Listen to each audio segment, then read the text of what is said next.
Pemirsa, sebagai salah satu jenis hewan yang dilindungi, orang utan telah lama mencuri perhatian masyarakat, baik dalam maupun luar negeri. Tak tanggung-tanggung, orang utan juga menjadi lambang konservasi dunia. Namun sejalan dengan makin besarnya kebutuhan untuk meningkatkan ekonomi dan pembangunan, hutan sebagai tempat tinggal orang utan juga semakin berkurang. Teras Siang hari ini mengangkat bagaimana dampak wisata bisa mempengaruhi habitat orang utan dan ancaman semakin berkurangnya kawasan hutan seperti yang terjadi di kawasan konservasi orang utan Taman Nasional Tanjung Puting, Kalimantan Tengah. Pemirsa, inilah Teras Siang hari ini, orang utan kehilangan hutan.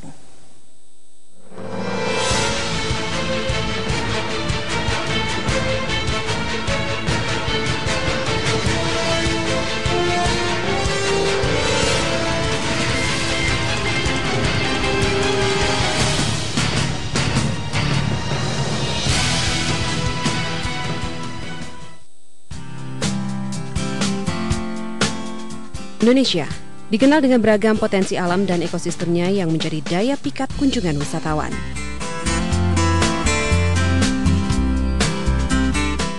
Namun ternyata para wisata bisa mengakibatkan kerusakan ekosistem dan lingkungan hidup yang lambat namun pasti mengancam potensi wisata itu sendiri. Apalagi jika yang menjadi tujuan wisata tersebut adalah wilayah konservasi. Sebut saja seperti Taman Nasional Waikambas di Lampung dengan konservasi gajahnya, dan Taman Nasional Tanjung Puting di Kalimantan Tengah yang terkenal sebagai rumah bagi orangutan Kalimantan.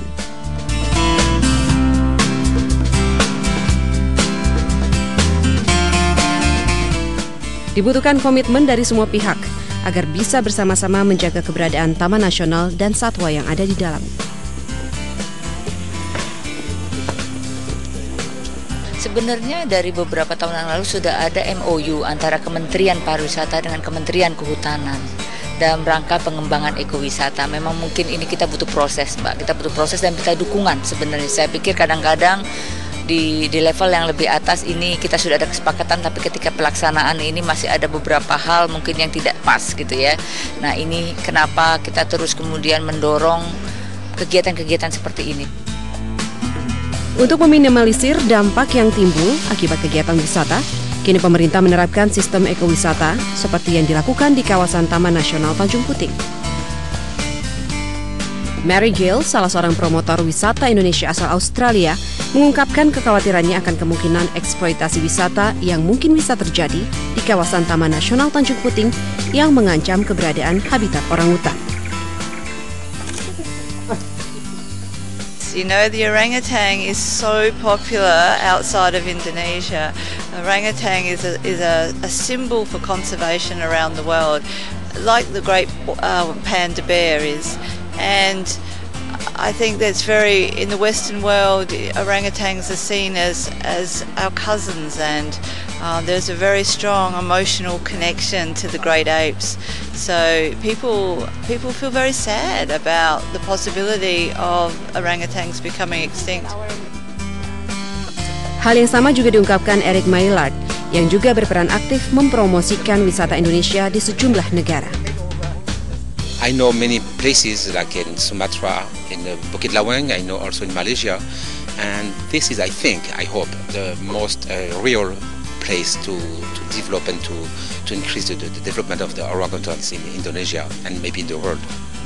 Yes, of course, but I think the best way will be to not to select, but to put maybe some groups, maybe 2-3 groups per day, just to avoid the orangutan to be spoiled by the tourism. Sikap wisatawan yang tidak tertib saat berkunjung ke Taman Nasional ini juga bisa memiliki dampak negatif dalam menjaga keseimbangan ekosistem wilayah tersebut. Miki, salah seorang pemandu wisata di Taman Nasional, mengatakan sering sekali wisatawan yang berkunjung tidak menjaga kebersihan dan tidak bersikap sesuai dengan instruksi yang berlaku. Misalkan dalam membuang sampah, menjaga ketertiban, mungkin polusi suara di dalam Taman Nasional atau di dalam tempat konservasi, sehingga tidak mendekat pada binatang dan memperlakukan mereka seperti di kebun binatang. Hal-hal seperti itu mereka harus sadar ketika kita datang ke satu tempat konservasi. Tujuan kita adalah memang menikmati alam secara keseluruhan, terintegrasi sama alam itu sendiri. Namun sikap wisatawan bukan menjadi tantangan satu-satunya dalam menjaga daya tarik wisata dan merasakan pengalaman hidup di alam. Direktur Indonesia Ecotourism Network Ari Suhandi yang telah lama bekerja sama dengan Kementerian Pariwisata dan Ekonomi Kreatif dalam pengembangan lokasi wisata, mengatakan banyak sekali tantangan yang mengancam keberadaan lokasi wisata seperti Taman Nasional Tanjung Puting. Tapi di sisi lain untuk Tanjung Puting spesial saya kira ini harus ada pandangan yang lebih luas dari pemerintah daerah karena Tanjung Puting selalu mendapat tantangan-tantangan yang tidak kecil terutama dari kegiatan yang sifatnya destruktif seperti pertambangan oleh masyarakat di hulu sungai sehingga itu mencemari sungai dan itu tentunya mengurangi kualitas destinasi. Dan saat ini sekarang yang sedang hangat juga salah satunya adalah ekspansi untuk pembukaan kelapa sawit walaupun memang tidak di dalam Taman Nasional tetapi itu berbatasan terlalu dekat dengan Taman Nasional sehingga itu juga sebetulnya memberikan dampak yang terhadap kualitas dari destinasi. Keterkaitan antara bidang pariwisata dan kelestarian lingkungan memang tidak bisa dipisahkan. Apalagi sebagian besar lokasi wisata di Indonesia menjadikan keindahan alam dan keanekaragaman flora serta faunanya sebagai modal utama kunjungan wisata.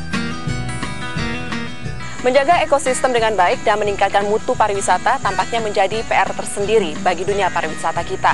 Untuk itu diperlukan adanya langkah-langkah khusus agar keduanya bisa berjalan dengan harmonis.